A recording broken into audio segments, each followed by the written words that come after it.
À titre personnel, en tant que président de la Commission africaine des droits de l'homme et des peuples, j'apprécie énormément la collaboration qui existe entre mon organe, donc la Commission africaine des droits de l'homme et des peuples, et le Comité international de la Croix-Rouge.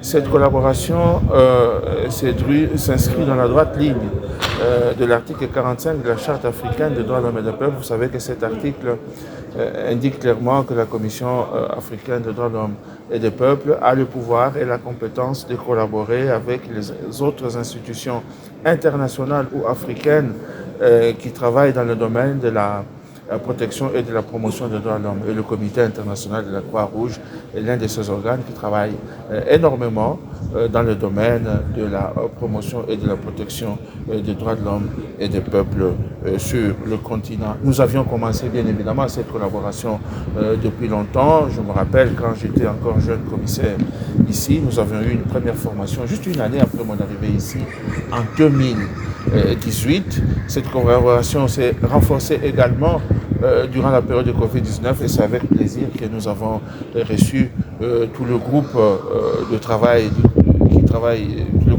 du CICR ici au Centre international de conférences à Banjul dans ces séances que nous avons eues le 20 et le 21 au Centre de conférences internationales ici même en Gambie. La place du droit international humanitaire dans le travail que fait la Commission africaine des droits de l'homme et des peuples n'est pas quelque chose qui est difficile à démontrer. Pour ceux qui ont coutume, par exemple, de lire les résolutions de la Commission africaine, ils s'en souviendront, les premières résolutions qui ont été adoptées par notre institution, beaucoup d'entre elles avaient trait à plusieurs aspects du droit international humanitaire. Et comme on peut s'en rendre compte aujourd'hui, l'Afrique est faite de beaucoup de conflits. Les notions que les commissaires sont appelés à manipuler, les faits qu'ils sont appelés à traiter tous les jours, surtout ceux qui sont liés au conflit, appellent souvent à une qualification de fait, et qui dit qualification de fait, c'est une opération qui doit les conduire à établir les responsabilités avec toutes ces notions que vous pouvez avoir, prisonniers de guerre ou pas, à partir desquelles on peut tirer un certain nombre de responsabilités, un certain type de responsabilités.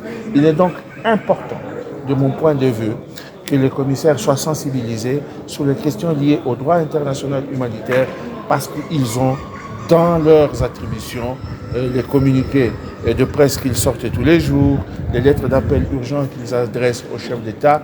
Ils ont à faire référence aux notions du droit international humanitaire dans leur travail de tous les jours. Et même parfois, certaines communications qui arrivent devant elles ont trait au droit international humanitaire. C'est la raison pour laquelle nous ne cesserons jamais d'insister sur le fait que la sensibilisation des commissaires au droit international humanitaire, c'est une question très importante. Ensuite, tous les commissaires n'ont pas une formation de juriste. Vous savez que c'est ouvert bien évidemment aux juristes, mais tous les commissaires qui arrivent n'ont pas la formation des juristes. Et tous les juristes qui sont à la commission n'ont pas forcément eu dans leur cursus, dans leur curricula académique, qui n'ont pas eu une formation sur le droit international humanitaire. Voilà pourquoi ce rafraîchissement de peinture, cette mise à jour qui est faite par le Comité international de la Croix-Rouge, le bureau de Dakar, est très important.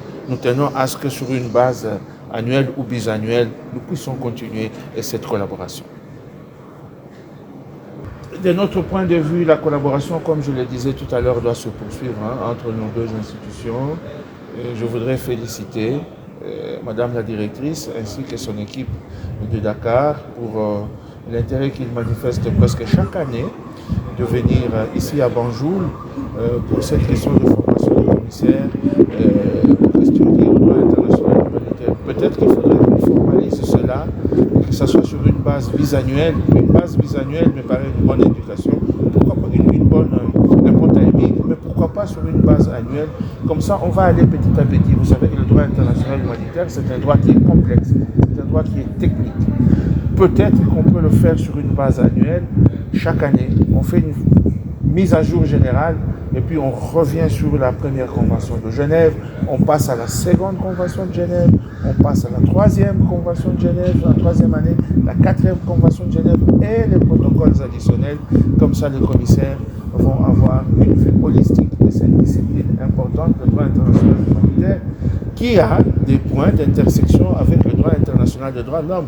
Vous avez vu au niveau de la formation que nous avions eue, il y a un certain nombre de droits, que ce soit en temps de paix, où le droit international des droits de l'homme s'applique, ou en temps de crise, lorsqu'il y a conflit, lorsqu'on fait appel, on convoque le droit international humanitaire, il y a une intersection, un noyau dur qui existe, une espèce de ius cogens, le droit de l'homme qui existe, qui est indérogeable en tout temps et en tout lieu. C'est le droit à la vie, c'est l'interdiction de la torture, c'est le droit, l'interdiction des traitements cruels, inhumains ou dégradants. Vous voyez, ce type de droit qui touche directement à l'intégrité physique de la personne, à sa dignité, mérite un respect en tout temps et en tout lieu. Et surtout le droit à la vie lui-même, c'est un droit le plus important parce que c'est l'assiette de tous les autres droits. Ce droit mérite, grâce aux informations qui nous ont été données par les experts du CICR, à être respecté en tout temps et en tout lieu. Sans droit à la vie, il n'y a plus de droits de l'homme. Voilà pourquoi nous pensons que cette collaboration est très importante et elle mérite d'être poursuivie. Merci beaucoup.